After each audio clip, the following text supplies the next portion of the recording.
Hello everyone, welcome to this series on literary terms and literary theory. If you want to study the notes and MCQs related to this term, you can click the link given in the description. We are also going to start our online and offline classes for UGC NET for English literature very soon. So stay connected with us. In this video, we will discuss the term Euphuism. Introduction. Euphuism, a literary style named after John Lyly's moralistic prose romance, Euphuism, The Anatomy of Wit, gained popularity in the 1580s across various literary forms including drama, prose fiction, and courtly conversation in English court circles. Lyly's dialogues in Euphuism and His England and his stage comedies exemplified this stylistic approach, which was influenced by earlier writers. The style of Euphuism is characterized by its formal and elaborate structure, abundant moral maxims, reliance on syntactical balance and antithesis, heavy use of alliteration and assonance, rhetorical questions, and lengthy similes and learned allusions, often drawn from mythology and legendary animals. Didactic nature. Euphuism's reliance on moral maxims serves to emphasize the didactic nature of the prose. The stylistic approach aims to impart moral lessons and wisdom to the readers, making it a popular choice for works with ethical and instructive themes.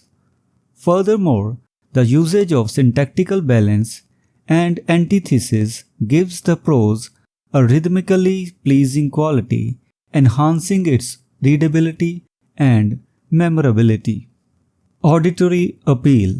The abundant use of alliteration and assonance contributes to the musicality of euphuistic prose.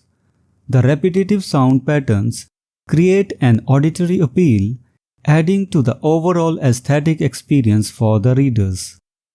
This technique was widely employed by Lyly and other writers who embraced Euphuism, making their works memorable and distinctive. Moreover, Euphuism makes extensive use of rhetorical questions, engaging readers in the thought process and encouraging them to reflect on the content. This interactive element allows for a deeper connection between the writer's ideas and the reader's mind. Liberal interactive elements. Another hallmark of euphuistic prose is the liberal use of long similes and learned allusions. These comparisons, drawn from various sources, including mythology and legendary animals, add layers of complexity and depth to the text. Such allusions were intended to showcase the writer's erudition and appeal to an educated readership. Shakespeare, in his play Love's Labour's Lost and others, humorously parodied the excessively elegant and affected style of Euphuism.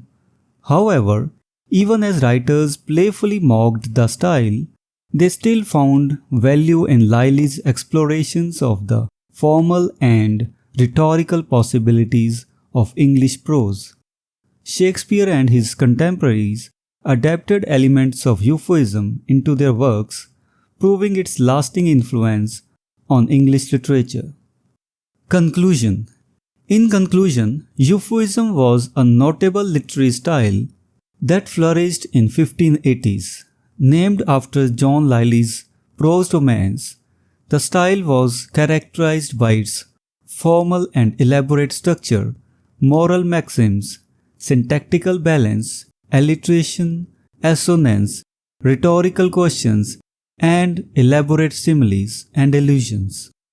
Despite being parodied by Shakespeare and others, Euphuism's impact on English prose and its exploration of rhetorical possibilities cannot be denied. So this was the discussion on the term Euphuism.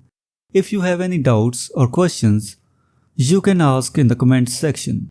We will meet in the next video with some other term. Until then, goodbye and thank you.